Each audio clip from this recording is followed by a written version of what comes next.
Hi viewers, welcomes to Sumi's kitchen. ഇത് എന്താണെന്ന് എല്ലാവർക്കും മനസ്സിലായോ?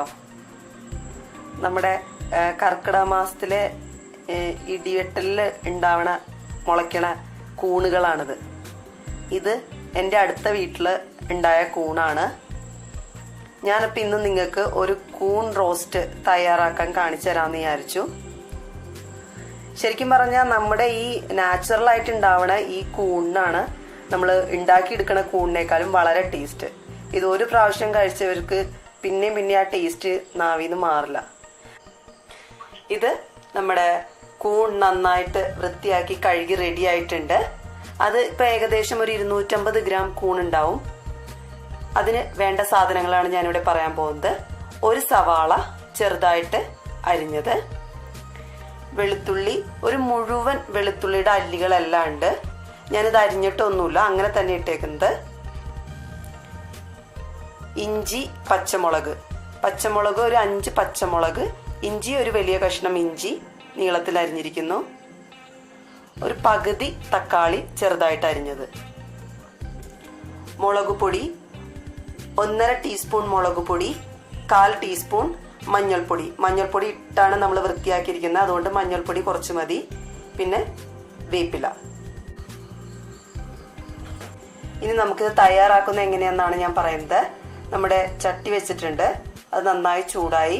നമുക്കതിലേക്ക് വെളിച്ചെണ്ണ ഒഴിച്ചു കൊടുക്കാം. ഒരു 6 ടീസ്പൂൺ വെളിച്ചെണ്ണ അല്പം കൂടുതൽ നിൽക്കണം.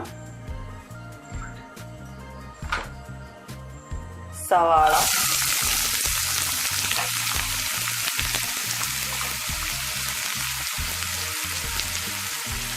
വെളുത്തുള്ളി,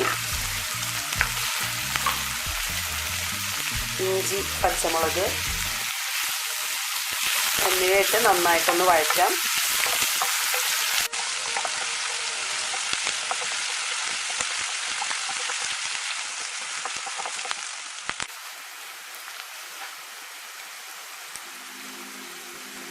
നമ്മുടെ സവാള ചെറുതായിട്ടൊന്ന് വാടിയിട്ടുണ്ട്. നമുക്ക് അതിലേക്ക് തക്കാളി ചേർത്ത് കൊടുക്കാം.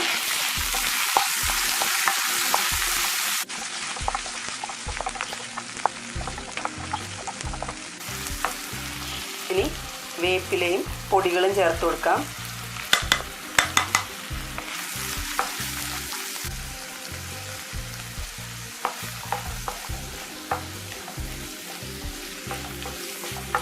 എരിവ് ഞാൻ അല്പം കുറച്ചാണ് ചേർത്തേക്കുന്നത്. നിങ്ങൾക്ക് എരിവ് പാകത്തിനനുസരിച്ച് ചേർക്കാം. നമുക്ക് കൂൺ ചേർത്ത് കൊടുക്കാം.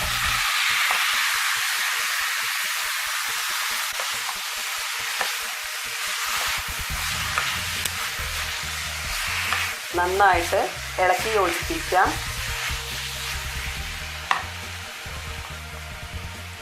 ഇതിലേക്ക് നമുക്ക് പാകത്തിന് ഉപ്പ് ചേർത്ത് കൊടുക്കാം.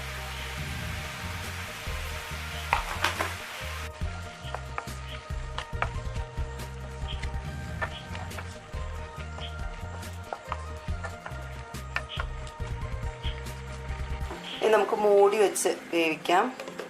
ഇതൊരു മീഡിയം ഫ്ലെയിമിലാണ് വേവിക്കേണ്ടത്. വെള്ളമൊന്നും നമ്മൾ ഒഴിച്ചു കൊടുത്തിട്ടില്ല.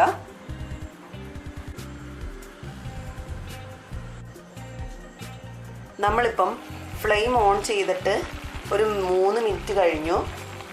ഇപ്പം നോക്കിയേ, ഇതിൽ നിറച്ച് വെള്ളമാണ്. ഞാനൊരു തുള്ളി വെള്ളം പോലും ഒഴിച്ചു കൊടുത്തിട്ടില്ല. നമുക്കിനി ഇതൊന്ന് തുറന്ന് വെച്ചിട്ട് വേവിക്കാം, അല്ലെങ്കിൽ ആ വെള്ളം വറ്റിപ്പോവില്ല.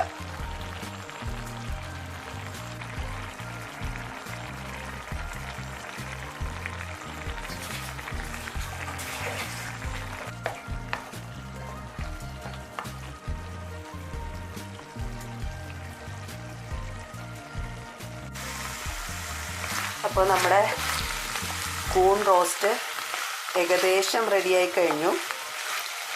അതായത് നമ്മൾ കൂൺ വായിലേക്ക് വെക്കുമ്പോൾ ചെറുതായിട്ടൊന്ന് കടിക്കും. ഭയങ്കര കട്ടിയല്ല, ചെറുതായിട്ട്. അതാണ് അതിൻ്റെ പാകം. അതുപോലെ തന്നെ നമ്മുടെ ഈ റോസ്റ്റിലേക്ക് നമ്മൾ നോക്കുമ്പോൾ ആണെങ്കിൽ വെളിച്ചെണ്ണ ഇങ്ങനെ തെളിഞ്ഞ് വരും. അതാണ് അതിൻ്റെ കറക്റ്റ് പാകം.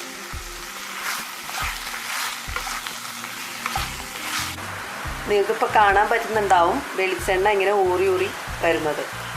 അതാണ് നമ്മുടെ റോസ്റ്റിൻ്റെ കറക്റ്റ് പാകം. ഇനി നമുക്കിത് പ്ലേറ്റിലേക്ക് മാറ്റാം. അങ്ങനെ നമ്മുടെ കൂൺ റോസ്റ്റ് ഇവിടെ റെഡി ആയിരിക്കുകയാണ്. അപ്പോൾ ഈ കർക്കിടക മാസത്തിൽ ഇടി വെട്ടുമ്പം എവിടെന്നെങ്കിലും കൂൺ കിട്ടുകയാണെങ്കിൽ എല്ലാവരും ഒന്ന് ട്രൈ ചെയ്ത് നോക്കുക. കൂൺ വെച്ചിട്ടുള്ള വെറൈറ്റികൾ ഒത്തിരി വേറെ ഉണ്ട്. എനിക്ക് കൂൺ കിട്ടുകയാണെങ്കിൽ ഞാൻ നിങ്ങൾക്ക് ഷെയർ ചെയ്യാം. Thank you viewers. Thanks for watching.